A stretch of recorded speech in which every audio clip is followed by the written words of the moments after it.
Hey folks, well, it's almost a week since Thanksgiving, which for my non American subscribers or viewers was Thursday, November 23rd.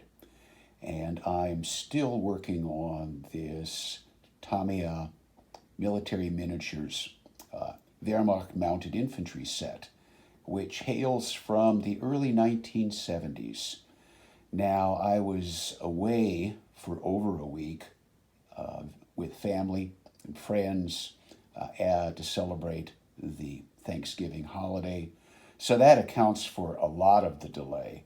But there are some other issues that came up, and just to ruin the punchline, I do have the figures completed, but when I say the figures, the two Wehrmacht soldiers, but not the horse. More about the horse later.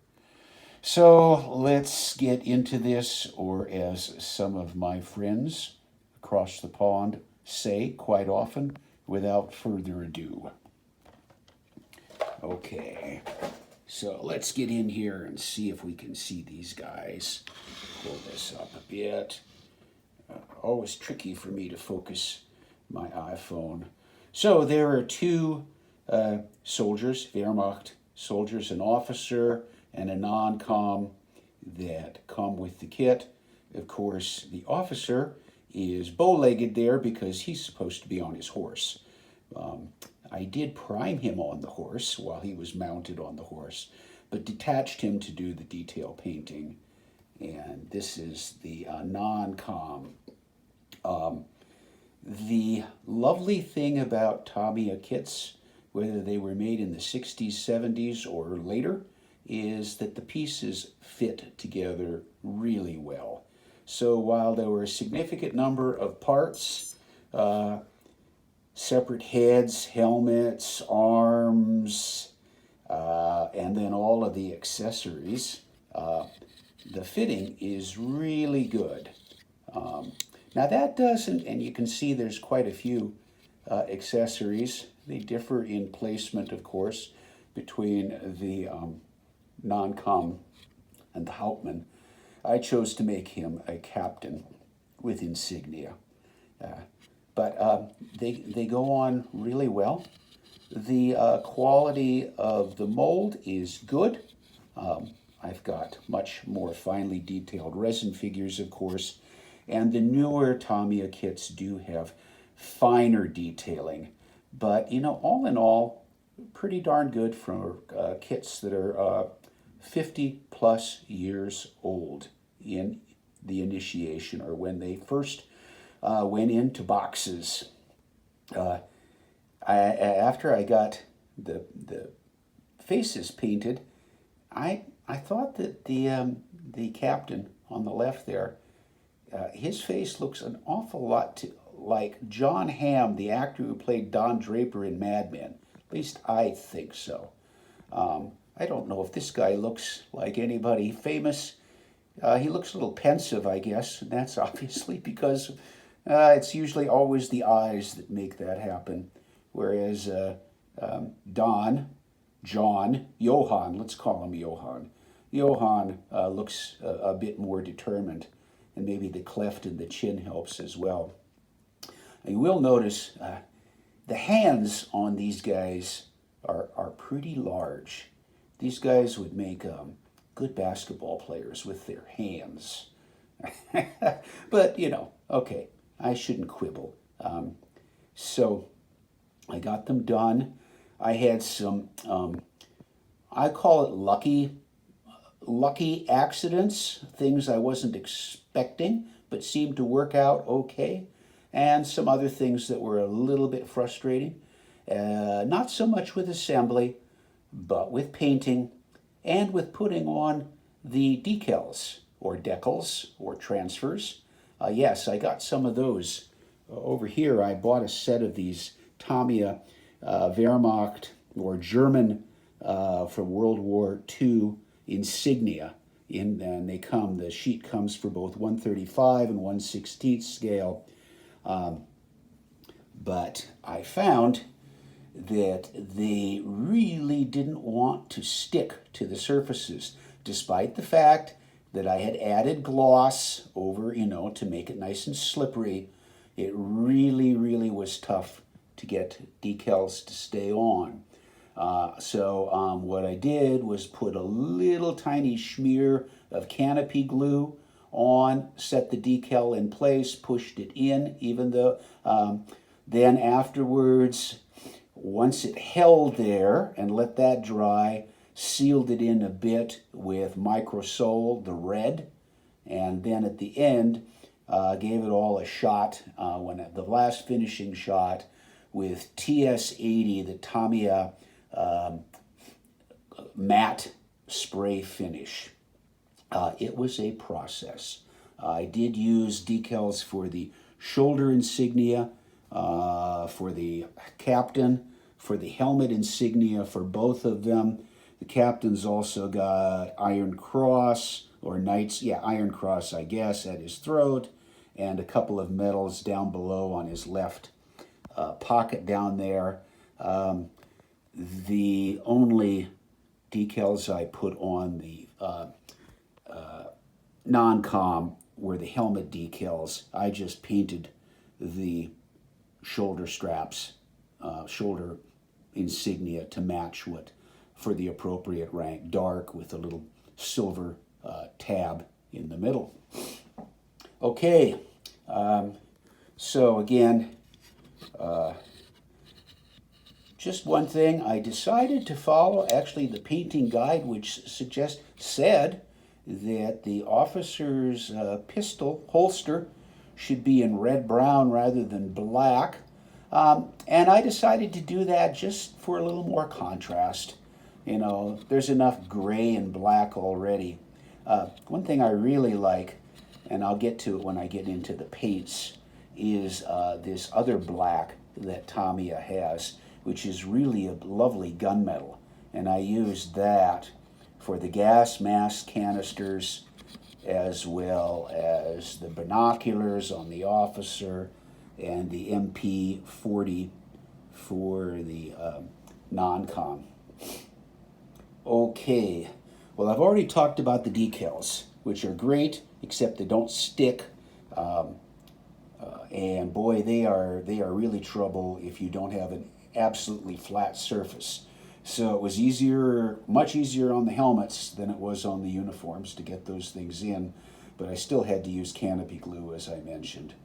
Okay, color shout-outs. I did a lot of colors. The happy accident is I got a uniform gray that I was pretty happy with, starting with using Tamiya 71044, which is called gray. It really is very much a gray-green, and I used that as my base color. Then I added 71050 Vallejo Model Air light gray. I wanted to darken it up, and I've done this before, and I said, well, let's see. Instead of making a black wash, I said, I've got a wash. It's called panel liner. Accent colors, and it's most often, I guess, used for panel lines on vehicles and airplanes. But I dropped some of that on a little easel and gave both figures a coating of that. It put in the shadows where I wanted it and gave a little bit of darkness to the overall uniform. So I'm happy with the color. Usual array of accent colors: shining silver from Army Painter, AK wood color or timber, that was used for the handles of the grenades on the non-com. There's black, which was used for the boots. And here is that wonderful, it really should be called gunmetal, but they call it black, and it's 71073 Model Air from Vallejo. I use that a lot. That's my go-to black gunmetal color. German red from AK was used for some of the cases as well as the holster. I just used the bronze here for buckles. That was used for this here, which is linen. pale doped linen, the wrapped up poncho on the back of the non-com, and khaki gray was used for, there's a little, just in a little place behind the canteen. Oop, there we go. There's another, there it is there. And the canteen was, that canteen is in the gray, the original gray 71044 without any offset. And you can see it's very much a greenish color, which is just exactly what I wanted. As per my usual custom, had two different figures. So one of them I used my go-to Rojo beige red from Vallejo as the base color. The other one I used brown sand. It was beige red for the officer, brown sand for the non-com. Then instead of using a light flesh color or a light skin tone, light flesh as they call it, I just lighten both of those up with white to get different shadings. Mahogany and Middlestone were used for hair on the non-com and the officer respectively. Blue-gray for the irises, a little bit of flesh wash along the jawline and in the mouths. And of course, you know, didn't really work successfully. I thought this gloss varnish would work for basically the places where I needed to put decals. It really didn't. That's okay. Glaze medium is always very handy for creating glazes with the colors, and I use that quite a bit. Microsol worked after I got the decals to stick with the canopy glue, and then I laid that on to sort of melt them into the uniforms.